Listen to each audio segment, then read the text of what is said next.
உன்னை செடிக்கொடியின் பொருள் என்று நினைத்திருந்தேன். பூவே உன்னை பார்த்த பின்னே பூக்களின் மொழி அறிந்தேன்.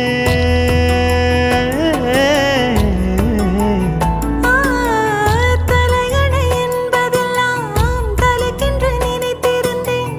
தலைவாணி பெருகையிலே தலையணை துணை அறிந்தேன். தீப்பந்தம் போன்றவன் நான் தீபம் என்று ஆகிவிட்டேன். புயலுக்கு பிறந்தவள் நான் தென்றல் என்று மாறிவிட்டேன். கருங்கலை போன்றவன் நான் கற்பூரமாகிவிட்டேன்.